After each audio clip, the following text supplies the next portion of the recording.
सत्य घटना है।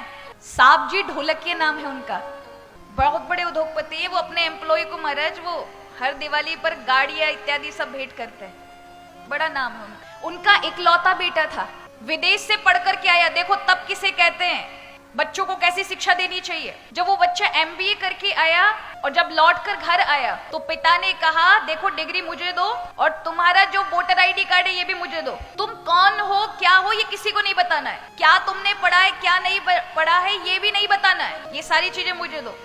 और मैं तुम्हारा टिकट करा रहा हूं दक्षिण भारत में, जाओ 2 महीना पैसा कमा के लेकर आओ, बिना मेरा नाम बताए, बिना अपनी पहचान बताए, बिना डिग्री के। आपको विश्वास नहीं होगा, इकलौता बेटा था और उसको भेज दिया।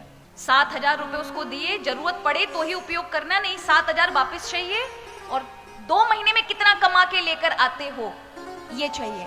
बालक भी आज्ञाकारी था महाराज, गया दक्षिण भारत, गुजराती बालक गुजराती जानता है और पहुंच गया हमारा दक्षिण भारत, जहां हमारा तेलुगु तमिल चलती है ना, अपनी भाषा, इंग्लिश में बात करनी नहीं है।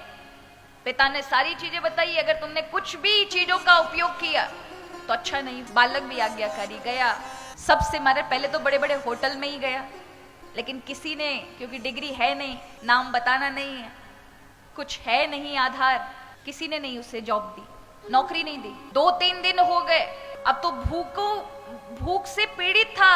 7,000 में से अपने पैसा खर्च करके पेट भरा, लेकिन उसे था कि पिता को 7,000 वापस करने ये कहा है और पैसा कमा के देने।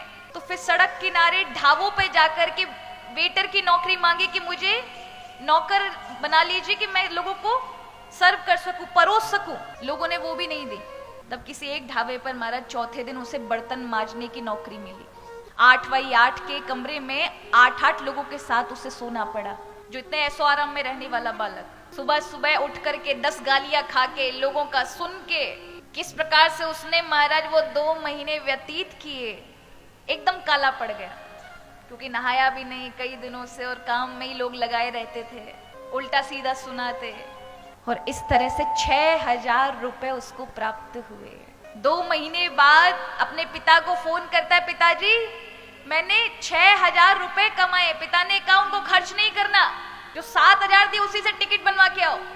टिकट बना करके वो आता है, अहमदाबाद के स्टेशन पे जब उतरता है ना, तो पिता ढोल नगाड़े लेकर के और परिवार के साथ उसका वेलकम स्वागत करने के लिए खड़ा था। और जैसे ही उस बालक ने जनरल कोच से बाहर पैर रखा, कोई रिश्तेदार नहीं पहचान पाया, लेकिन पिता ने उस कालिक में छुपे हुए बेटे को पहचान लिया। दौड़कर उसकी वो दशा देख के पिता की आंखों में अश्रु आ गए, हृदय से लगा लिया। बेटा चरणों में पड़ गया, पिताजी ये 6,000 रुपए और ये 7,000 में से कुछ मेरे से खर्च हो गए थे। पिता ने कहा बेटा ये पैसों की बात नहीं है, इन पैसों को संभाल के रखना जो तुमने कमाए। तुम्हें पता चला पैसों की कीमत क्या है? तुम्हें पता चला कि व्यक्ति की पहचान यदि ना हो तो व्यक्तियों का व्यवहार कैसा होता है? तुम्हें पता चला लोगों के साथ अब तुम्हें कैसा व्यवहार करना है जो तुम्हारे नीचे काम करने वाले लोग हैं? तुम्हें पता है अब समय की कीमत क्या है?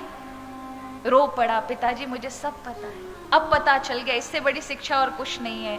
पिता ने तुरंत अपनी ऑफिस की चाबी दी, कहा अब तुम्हारा ऑफिस है संभालो। ये होता है तब। सजी सजाई थाली देंगे तो क्या होगा? वो समझ नहीं पाएंगे। देनी चाहिए, बच्चों के लिए कमा रहे हैं, लेकिन पहले उन्हें तब करके उन्हें खड़ा तो करें, इस लायक तो बनाए कि वो किसी पे निर्भर ना बने, इस लायक तो बना के जाएं कि अपने निर्णय वो खुद ले सके।